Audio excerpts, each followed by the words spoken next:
This is the first in a series that the Gavilan Mentoring Program has put on to help new teachers and people who are not so new, and in fact, looking around the room, I see some of both, to deal with some common problems. So this is called Life Happens. We're looking at student health and mental health concerns. Our first speaker is Alice Dufresne-Reyes, an immigrant, also one of the first in her family to go to college, first generation college.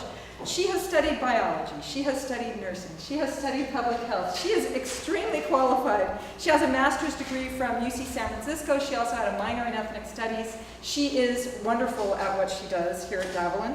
She's also run refugee health services. She's had a lifetime the school credential program that helped her start South County Collaborative. She's got a long, deep history in the South County and at Gavilan, and she is going to address some of the health concerns that students bring forward and talk about some of the resources that we have, and then I'll introduce our second speaker. Okay, thanks, Leah, and thank you for inviting us here today. So what I'm going to do first is give sort of a little background, because I think the way that we provide health services and what we do here on campus really is representative of the bigger picture of the life and the world that we live in. So counseling and student health are in the counseling department. We're just in the fabric of our Gavilan community. Just a little bit of background, I've worked refugee camps in northern Thailand, migrant camps here in Gilroy, rural clinics in Northern California, volunteer work in Mexico. So when I come onto the campus, I bring all that, of course, with me. And what we see on our campus are students with multiple issues, many different issues that we might have even seen 20 years ago, 24 years ago when I first started here. And we also have to remember that 1 out of 3 people here living in California between the ages of 18 and 24 attend community colleges. So we have a keen opportunity to influence our next generation.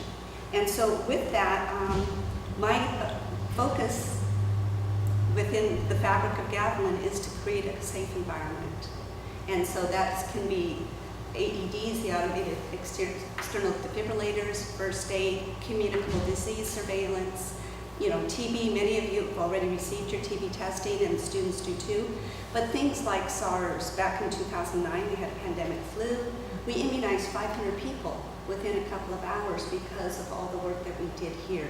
We just finished a flu clinic, which keeps us safe. And again, flu shots are up to $30 to $40 per flu shot, and we were able to provide that free for all our enrolled adult students and our employees. So that's a big piece of looking at the big picture. We're one of the only ones in South County that does World AIDS Day, which is coming up on December 1st, and we forget about AIDS. It's a thing of the past, but the reality is, in 2011, we saw a huge increase in our 13 to 24-year-olds, with a very significant rise in our 20 to 24-year-olds. So those are people that we're seeing in our classes. Those are people that we're seeing in student health. No one day is the same, and I see some familiar faces here in the audience, and you might call up and say, Alice, can you do this? And I'll be in the midst of several things. Just in the last week, I've had 3 911s, which is unusual for our campus. But again, when we have a student in our classroom, we activate 10, that's with security. We call security at their 408 cell phone at 710-7490. And I'll repeat that, 710-7490. And then they come and assess the situation. 911, we get the off-campus support. And just 2 days ago, I had them on campus for nearly 2 hours. We had such a complicated case, student that needed services here on our campus. So, yes, we have World AIDS Day. In a couple of weeks, we'll have Great American Smokeout, which is recognized nationally, the 3rd Thursday in November. But the big thing about the Great American Smokeout is that we're designated a tobacco-free, vape-free campus. We only have 5 spots. And I know those of you that are living or working in our satellite campuses, that is a big issue. We want people to be able to be smoke-free. The big piece now is that people are going to UCs transferring from us to UCs and CSUs, and they are smoke-free. So we don't want people coming from a smoke-free high school onto our campus to pick up a habit that they won't be able to continue when they transfer and leave us. So we're doing lots of work around that, and we have many students that are very eager. And some of you in the audience I know have been extremely helpful with that. The other piece is sexual assault. We know 1 out of 4 women by the time they finish college will have been sexually assaulted. We know 1 out of 6 men by the time they're 18 will have been sexually assaulted. So we might get folks that we see in our classrooms or maybe just in our interactions that will reveal to us a concern. They can always be referred to student health. And of course, if it's an active situation going on the campus right away, we activate 10 to get our security and of course our new sheriff involved in that, because that is a crime. So we need to make sure that the person gets counseling, because we're not here 24/7. And student health is not created on campus to be a point of care, meaning that don't have oxygen, don't have IV setups. We need to use our resources in the community to either come immediately to help us or to ensure that after you and I go home, that students have ongoing services. And I say students, but also too, it could be staff. They might have experienced something that they need support on, so that one of the things I keep keen on is keeping up with current resources in the community. I've been in the Gavilan district for 40 years, living as a person, and I love it. It's fun. And so I'm familiar with resources. I'm the public health nurse that connects with our county health department in Santa Clara, as well as San Benito County. And for the last 24 years here at Gavilan, I'm now seeing students, children that are coming through student health or here on our campuses. The other piece too, what we see in student health, and I always use the royal we, which is, I'm the college health nurse. I'm the single person attached to college health. You can always email me. You can call me directly at the 848-4791, and I'll leave that number too later, and I have pamphlets. But people will have concerns or things, and maybe they just need to have another listening ear. And that's how I work with faculty quite a bit. They might have a student in the classroom that they're concerned about. The student maybe has disclosed things to them, and they just need to know some resources. They already have the relationship with the student. The student might not want to bare their soul again to me, but they just need those resources, so I help with that. Now, a couple of years ago, we had affordable care, which we love, which we're thankful for. But we still have a number of students on our campus without health insurance. We still have a number of students that have aged out of Medi-Cal or CHDP.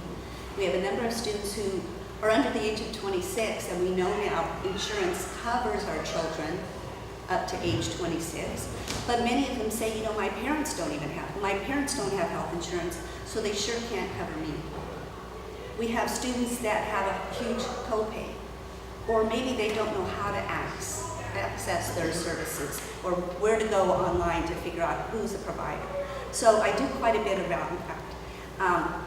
Students walk in, each one unique and different. So they will come in, and my responsibility is to establish very quick rapport, to reassure them that the information is confidential, that I'm not going to be telling the faculty person that referred them that they got here and what we talked about. Now, I do have some students that say, please, Alice, please, can you call my professor and let them know I'm leaving campus because of something? And I'll say, as long as I have your permission, I will do that. I won't tell them why you left campus, but I'll tell them that you had to leave campus. So we need to reassure them, and I do that quickly, that the information stays with me unless they're going to hurt themselves or hurt somebody else. So that's a big piece that I always have to reassure a student. So, for example, before I came over today for this filming, and again, the resources that we talk about here on the filming, I think I can speak for Carla too, might change come January. Might change according to our new presidency. So right before I came over, I was dealing with election stress results. People that are stressed out, worried, that they're going to be deported, that their families are going to be deported, that they won't get resources again. So again, we can reassure them, have a safe place for them to talk about it, not become reactive, like, what do you mean? And so that's what happens in student health. I just had a young man, and I used to just have primarily women. It used to be 80% women. But right now, 90% of the students going through college health do not list Caucasian as their ethnicity. 90%. And I'm almost equal 50-50 for young men and women. Now, my oldest client's been 92, and my youngest is 18. But there's a huge range between our 18 to 39-year-old students that I see a lot. But I just saw a young man who burnt his finger 4 weeks ago. It's a third-degree burn. It's weeping. And he also has full responsibility of his former role. And he's not receiving any services on campus. So, Carla knows this about me. First thing I always say is, and because I'm very matter of fact. I get the information, but it's a very collegial thing. And I always say, now who's your counselor on campus? And then we start talking to make sure that they get, oh, and how about financial aid? Oh, okay, so we need to get financial aid. And all these kinds of things. It's not about getting a Tylenol for a headache, because how did we get the headache? It's not about the 4-week-old burn, even though you have health insurance and a provider, but your provider's 40 miles away, and you work full-time and you go to school full-time and you have a 4-month-old. It's about pulling that all together, all that fabric, it's like a quilt, pulling that all together and helping that person with referrals and resources in direct care that they deem important at the time. So that's why I have a follow-up, of course, with that person. So the other piece that happens a lot in student health, besides stress, anxiety, depression, cold, flu, headaches, family issues, huge one, is for at least 10 years now I've been working, and Carla, last several years we've been working on getting an MFT or MSW here on campus, that once I myself see somebody, or the counselors, that we have someone here on campus we can send that person to. We started a soft pilot project in August, and we have a person on Wednesdays. So for a student to get referred, currently, they either see me, or they see one of the counselors, or they call directly to Vice President Moberg's office, and she refers in. And we found that this is an excellent piece, and currently we're going to be starting a women's group in student health, and I'm going to be co-leading that with one of the MFT interns, just around, not just around stress and anxiety. So what I want to leave you with is that no call is, always call, because no call is a silly call or oh, I should have known that kind of call. And the wealth of experience and the longevity that I've been here on the campus and in the community helps me understand what resources are out there. We will be showing the resources after Carla talks today, but again, I would advocate people just call or send me an email. I'm very good at returning my emails. So thank you for the opportunity. Thank you. Okay. So our second speaker is Carla Velarde Barrios. Did I get it right? Right. Yes. Who's also a first-generation college graduate, also went to a community college, and then has both her bachelor's and her master's degrees in social work. Her master's program was the University of Pennsylvania, and she was trained in cognitive therapy and family dynamics. She's worked with foster youth in San Francisco. That was her job before she came here. And here she does general counseling, CalWorks, and EOPS. She also teaches a guidance class and works in Hollister one day a week. So welcome and thank you. Thank you. Thank you for having me. I do not have quite the wealth of experience that Alice does. She's much younger. Much younger.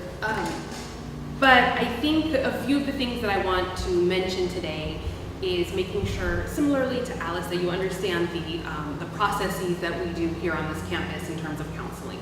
And so I think the first thing that I want to note is, number one, that all of our students are so unique. And I'm really hesitant to say, to note too many specific issues that students deal with, because they're there's so many, and each student, how they identify what their presenting issue or their most pressing issue is might be different than even what some of us would say, oh, we need to deal with this. So I just want to point out that. I want to also note that all of the counselors here on campus have their master's degree, most of them in counseling. And every single counselor on campus provides academic, career, and personal counseling. Now, it's not appropriate, nor do we provide long-term therapeutic work, but certainly crisis intervention, or at least can help the student de-escalate if they're struggling, and triage and decide, does the student need to be referred immediately? Does the student have connections either through healthcare or some other community service organization? And so we are all prepared to do that on campus. There are students who are connected with counselors in the general counseling office, but there's also a number of categorical programs on campus. And what I love that Alice said is one of her first questions to students is always, what counselor are you connected with? Are you connected with a program? And I think that that's something I would absolutely always recommend that any of you do, is ask that student who they are connected to as a place to start a conversation. I think a few things that I wanted to talk about today, and we'll go through some of the online resources in a moment, but in terms of students, Alice has, as part of a grant that we were involved in a couple of years ago, our Gavilan students were part of a nationwide survey and data collection. And one thing that we did note from that study was that the students in our Gavilan community have even higher averages of depression, anxiety than the national average. And so I think that's worth noting, that our students, as Alice mentioned, have history of trauma and abuse, and we have to assume that we have those students in our classrooms and just be sensitive to that. Again, that may not come up for students. They may have had extensive therapy, they may have been connected, and as Alice notes, many of us may have had different experiences as well. And so I think it's always important to look at things with that lens, that we don't know what experiences the students are coming to us with. And we also don't know what will happen in our classrooms that can trigger or remind them when they have seemingly been coping or dealing or being successful in our classes. I want to recommend that you definitely make notes with students if there's a dramatic change in behavior, and that's can often be a first clue, and that might be a drastic change in appearance. And I think that can be in two directions. Either a student that's often dressed, to the T, and then, is no longer, or even if someone has a dramatic change and, is that a good way to say that? Mm-hmm. A dramatic change, right? I think is worth noting and asking about. I think it's okay to ask questions. I think we want to be sensitive. I don't think we have to require students to answer our questions, but I think oftentimes just letting a student know, hey, I'm worried about you. I've noticed this. You do not have to tell me what's going on, but if you would like to, what caused this change. Sometimes we have to have really hard conversations with our students, and I imagine that you all are here or watching because it's hard to have those conversations, and it's hard to know what's right. And there's not necessarily a right way to have those conversations. I think something that was really useful for me is one of our recent professional development activities was Gabriella Grant, who practices trauma-informed care, really noted that with our students, the best practice is to be compassionate and also hold those students accountable. And so while we can be understanding and students will let us know if things are happening in their lives, we still have to hold students accountable to our expectations. Again, that's gonna happen on a case-by-case basis. That doesn't mean we're not sensitive or that we can't make adjustments, right? I think that that's important, but it's not one or the other. Both are needed for students who've experienced trauma to move forward and to achieve their goals and be successful. I think it's often a good practice to also include resources on your syllabi for classes or in your offices, and just be able to access those quickly, know where to find them. and we'll talk about some of those resources today.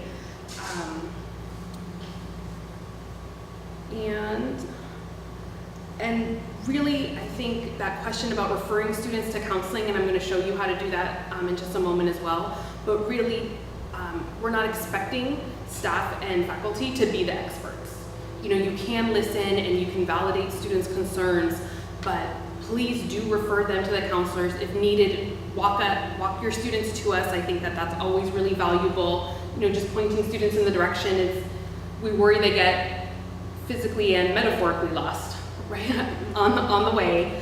I also recommend, if you don't know, are temporarily relocated to the multi-purpose building. If you haven't seen where that is yet, it might not be a bad idea to walk and see, you know, where that is.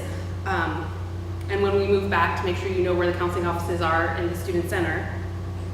And really let us ask the students the questions to figure out what is the appropriate referral. I think sometimes what can happen a lot of times in classrooms is we hear maybe a student's story and feel for them and are empathetic and want to address it and maybe sometimes fix it. And the student may be sharing, and it may in fact not be an issue for that student, or not the pressing one that the student wants to deal with. And you know, that's part of our expertise in counseling, is to figure out what does the student identify as their needs at this point. We'll have a realistic conversation about what's realistic for that student and what resources we can either provide ourselves or refer them to.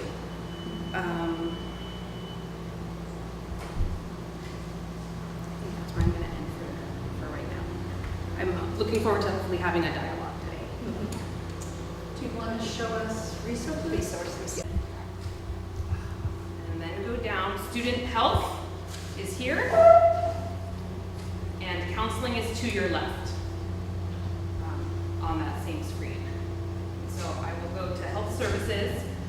Alice has collected over the years a lot of valuable information. And if you click on any one of these issues, it also connects you to local resources.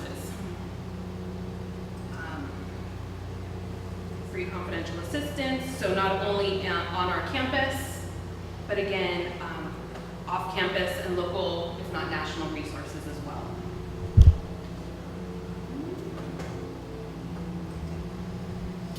And then Alice also has our Not Anymore training. So the Title IX has a requirement that we, again, discuss with all of our students, do some training around sexual assault, prevention, bystander intervention, and this is a resource, this is a training that every single one of our students in Guidance 210, as well as Guidance 6, I forgot to mention, are taking this training. Student Health 101 is an online health magazine for students that updates information monthly. It's again nationally. Yeah, let me say, the Student Health 101, it's not just health, because the big piece of health on our campus is looking at the big picture of mental health, spiritual, social health, and physical health. And Student Health 101, it's an e-magazine that the students love. We've used it for an assignment. They can have it populated and it comes up on their Facebook and such. And it also can go on their iPhones and their Androids and such. But it's medically juried, so you don't have to worry that the articles are correct. They had a great article on marijuana about 3 months ago that our students really got really clear information about what that was and how it impacts us in our motivation and other parts of our life. But there's always 6 pages within that are specific to Gavilan, and I chair that committee, and we look at Gavilan-related events each month and then put 6 specific pages. Like I've done a page on Zika virus. We're going to do one on holiday blues, that type of thing. So it's such a well-done, glossy, interactive piece, and the students can win a $1,000 raffle every month. And so it's a great opportunity. And if they're in videography or something interesting, they can submit things and those can be included. 700 universities across the United States use it. So Stanford, Yale, Harvard, Smith, Brown. It's a wonderful tool that we have now for our students. Thank you. And then finally, the Cognito interactive training that I mentioned is also linked here. And you can create an account, like I said, whether it's a student or a faculty or staff member, and walk through the training. And they are avatars, the way they're described. And so you interact with students, and they provide you different scenarios, and so you can practice skills. And what some of my students have mentioned that they do is, even if they have an inclination what the quote-unquote right answer is, they'll do the wrong one just to see that information is valuable as well. Then they will pop up a message, well, this question could pose this issue, or maybe shut the student down. And so students have really enjoyed doing it. I've done all three trainings, and so, I've been trained in some practices and find it very There's a different useful. program for students or faculty and staff, so that's wonderful. Okay, and so what I will make sure I get to next is the counseling department website as well. What I really want you to note is, number one, we have our semester workshops, and we will often facilitate stress management workshops, as well as things like transferring and getting information, and sometimes some of the stress and anxiety outside of life can come from not knowing what's next, right? And I think sometimes, especially for our first generation students, which I remember, is just not knowing who to ask, not knowing what the expectation is, and so that can be scary. Additionally, right off of our website, you can schedule an appointment with a counselor online. And so especially in this time where, if you're not quite remembering where that multi-purpose building is or where the kiosks are, students can register for an appointment with us online. And so if you're having a conversation with a student, and maybe it's not an emergency, but you have access to a computer and say, well, let's make the appointment together. All they need is their G number and their password, which they should all find. And then additionally, students that are connected with the categorical programs, UOPS, TRIO, MESA, unfortunately they're not connected online, but you can, off of our website, find their phone number, and students can make their appointments via phone or walk into the office to connect with their counselor. And sometimes we don't have openings. We can get booked up, especially at the beginning of the semester, 2 weeks in advance. Please don't hesitate to contact our counseling secretary or walk the student down. If a student needs to be seen, we will figure it out. Okay, I just really want to encourage you. Sometimes it can be frustrating. We are busy, but I think we're also a compassionate department, and we will figure it out, and we prioritize. And if that means asking someone with a non-urgent issue to wait a few minutes or reschedule, we can do that. And so please encourage your students to go and to ask questions. So I'm gonna, I think, end there. Right. And I think that one of the final just comments is that really the students don't care how much we know until we tell them how much we care. And I think that's the big push that we always do, that they really do know that we care about them and want to hear their concerns. Can I show one more resource?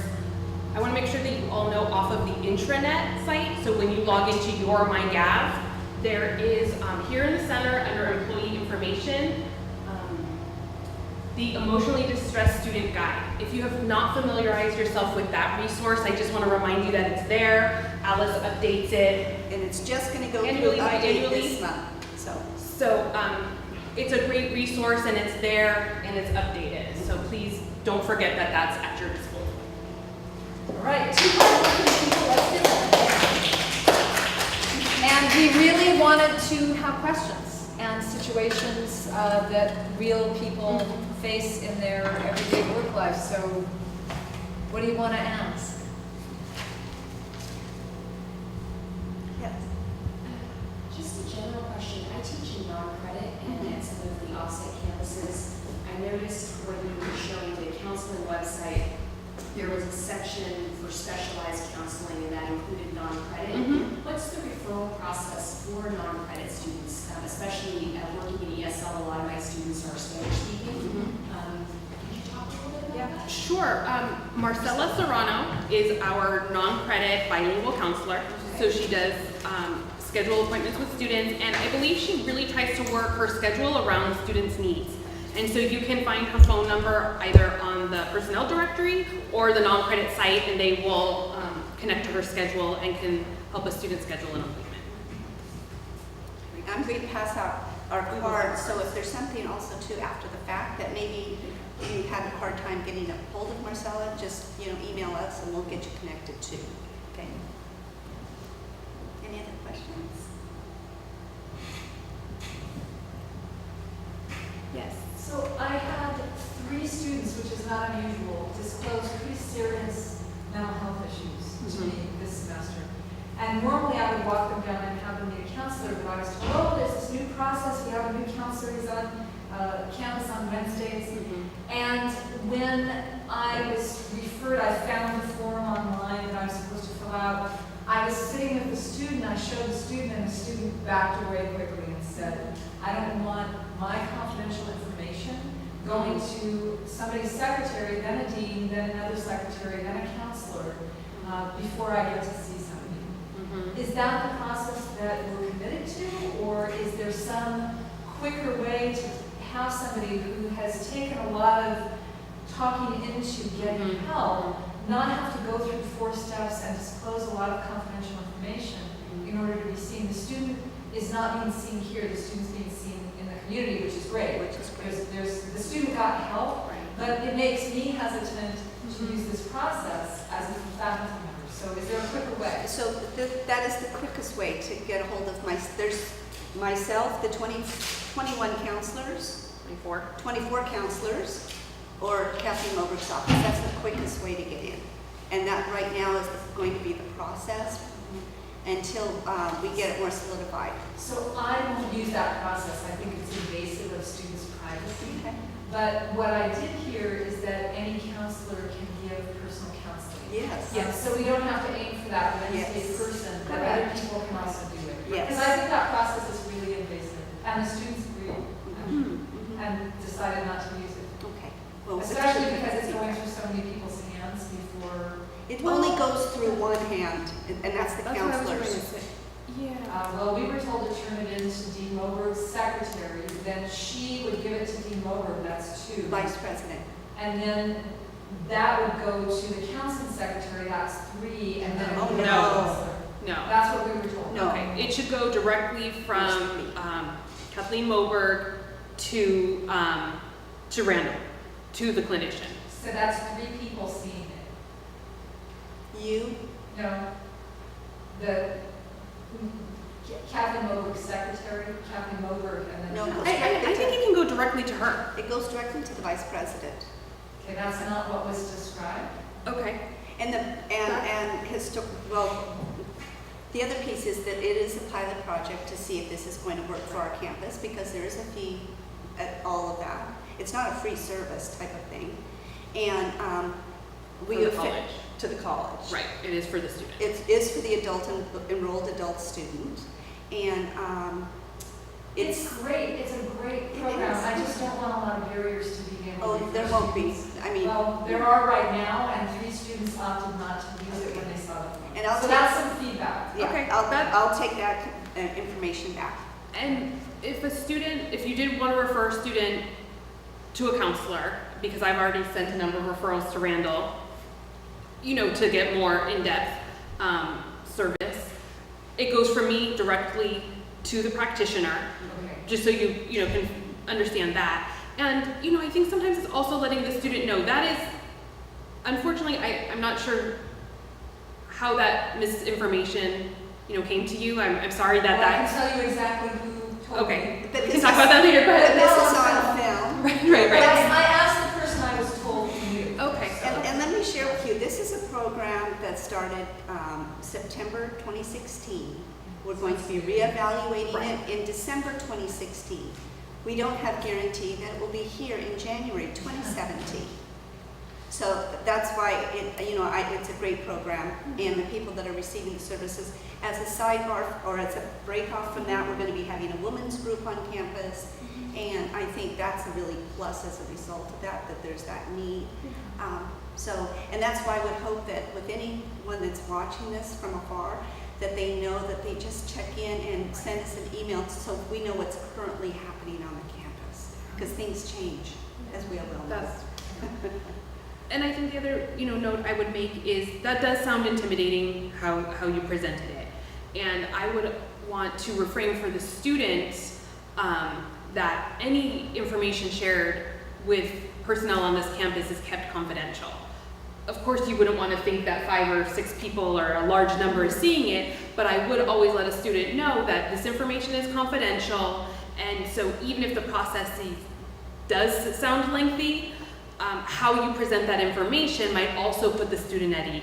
And saying, I'm going to send this referral on your behalf, and the form can look a little intimidating. Sometimes depending on the student, and I'll share my practices, I've become familiar with the form, I'll ask a couple of questions, and sometimes I've just included, because that list on the right has a lot of things, and if that seems overwhelming, I say, what do you want the therapist to know?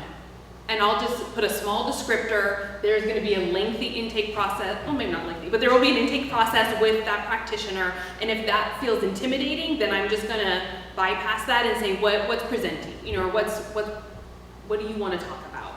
And then the therapist will go into it, because that can be intimidating. I think it would be a great redesign of that form to just ask, what does the student want to talk about, instead of this list of really stigmatizing things that are quote wrong. Sure. For the student, that goes to people who the student doesn't know. So that would be a suggestion I would make. So the other question that's related is, so if the student comes to a counselor and likes you, thinks that you're really somebody he could talk to, could he continue, or is it just crisis mode, emergency mode, or would he be passed along to Randall? I would have that conversation with the student. I couldn't say, it would depend on how serious the issue is that the student's working with. If the student needs to kind of get it out and process the information and, maybe talk about some coping skills, and that can happen in 1 or 2 sessions, then that's what would happen. I ask, a number of prompting questions to the student to see if they're interested in longer term therapy. If they're not connected, first I start if they're connected to someone in the community or another practitioner. So it really depends, but that might be the advantage of referring to a counselor first. And then even if they are referred to Randall, if they're not already connected with a counselor, now they also have a counselor. Right. So they can go to with their academic planning, should something arise in another year that triggers again, now they've connected to that counselor. And so that might be the advantage of really connecting with them that way. And we've all carried students for a period of time because there weren't resources in the community, Right. They didn't have transportation, they wanted gender specific, they couldn't handle a copay. So we've all carried folks for a while till we get them appropriate for them. Right. And build up a nice rapport with folks. Absolutely, the goal is not to pass off. No. So even if I'm making a referral, my hope is still to remain connected with the student. I'm going to follow up and see how that session went, depending on how the first one went. If there's an academic piece, of course, set a follow-up for that. And if not, we'll still connect. Just to kind of piggyback on that then, and for my own clarification, so you had mentioned earlier there is no long-term counseling available on campus for students, but am I understanding you correctly in what you just stated, that in addition to trying to find resources that would match that student's eligibility in the community, that you would be open to continuing to see them for a few sessions, or depending on the context of the situation, to offer some support, ongoing support? Yes. Okay. We all do. Yes. I think, most of us would. And I feel confidently all of us Yes. would. Yeah. Our goal is to make sure the student feels supported and is achieving whatever their intended goal is. And if that's coping with life, then we're going to do that. But if they're dealing with historic trauma or something that, that's outside, while I do have training that's outside my realm of responsibility here, or capability given our student population, the number of students we have to see. So I will of course make sure that the student is stable. But of course, I love starting with students and seeing that certificate, seeing that associate's degree, hitting submit with them on that CSU application. And so absolutely, we hope to continue to see students. I think oftentimes on this campus, students think you just go to a counselor to get something done. And we do that. We do accomplish tasks, right? But the goal is for a continued relationship. Not just, I'm gonna do your ed plan and you're out the door, but I think more and more of us try to practice, if something's going wrong, please come back and see me. But when things are going well, come back and see me. And we'll see if we need to, change strategy, if your interests have changed, if your goals have changed. But we like to hear that good news. And then that also gives opportunity to also talk about opportunities that might exist on campus, additional resources, or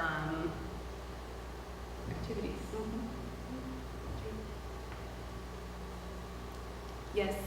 We have, as we both know very well, very large population of students who are either immigrants or close family members with immigrants. We have a lot of people who had a lot at stake in the election that just was resolved. Can you give faculty any information that might help us deal with some of the stress and trauma associated with the election? I sent something out today to the all staff, and it's through the JED Foundation. If you're not familiar with the JED Foundation, they're a wonderful, proactive foundation out of New York City, and they did a whole how to take care of yourself with the election results.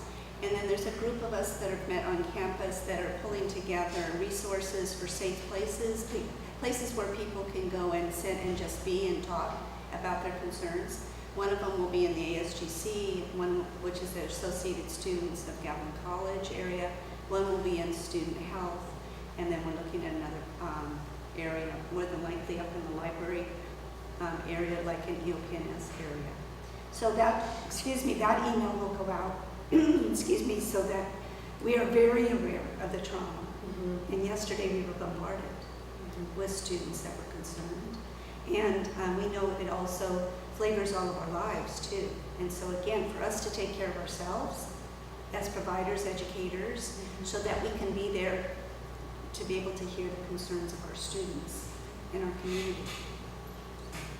And I believe possibly before we left or came to this meeting, you should all be getting that email. Dr. Blanca Arteaga sent out a summary to staff and faculty of where those safe spaces are going to be. Students will also be tabling on various days and connect students to both local and national organizations. So that might be in your inbox when you leave here today. And I think that really goes back to that we're very responsive to what's going on, be it somebody that passes away on Highway 25 due to a car accident, or something's going on in the community that impacts our students. We try to be responsive to what's going on and in community and nationwide, worldwide, and for people to realize that Gavilan community is a home and that we're all here to support each other to persist and to be successful here. And the more we can get that out to people, that we're glad that they're here, we're going to help them persist, and we're going to be able to support them along this journey. I think that's important. Another thing Alice reminded me of a couple of days ago was, I think, if not 100%, close to 100% of the counselors on campus live in the Gavilan community. Right. So either in Gilroy or Hollister. So we're part of this community, and what impacts our community impacts our students, and the better we're aware of all that, because we're living it together. And that's the piece that we want to leave with students and each other, to be sensitive and supportive of each other.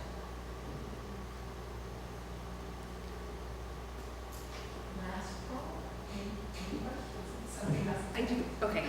In a scenario where one student with mental health issues or hygiene issues might make other students uncomfortable, how can we handle that?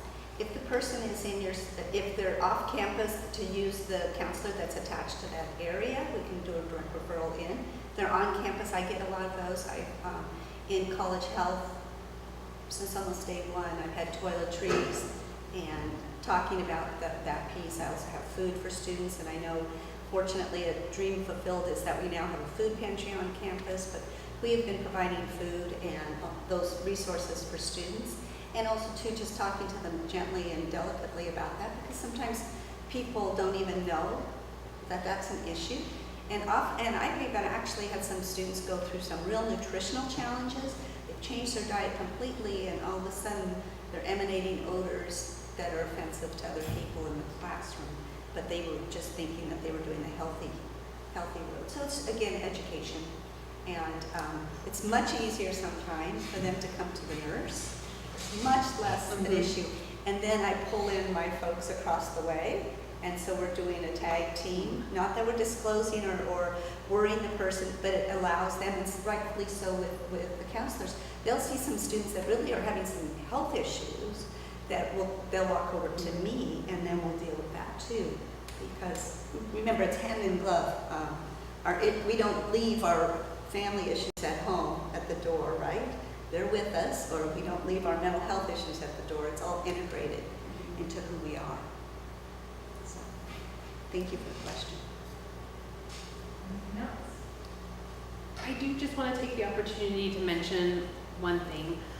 Something that we've seen in our office over the last few semesters are sometimes assignments that are given in the classroom can trigger trauma and history.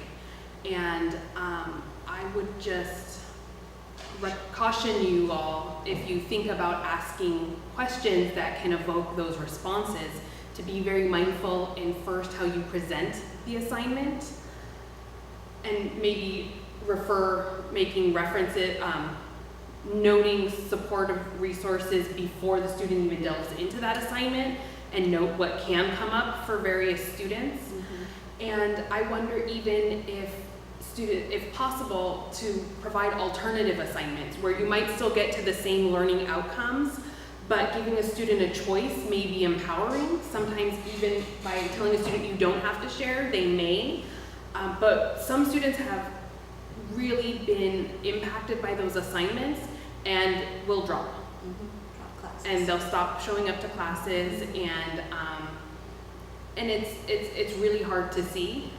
And I just wanted to use this opportunity to really be mindful when you're setting those assignments on how that could impact a student's life, as well as their future as a student on the campus. And Leave it at that, right. would you add anything? No, I leave it at that because we've seen it, and it's more than just a few students. All right, well, thank you very much. You kicked off the series in grand style.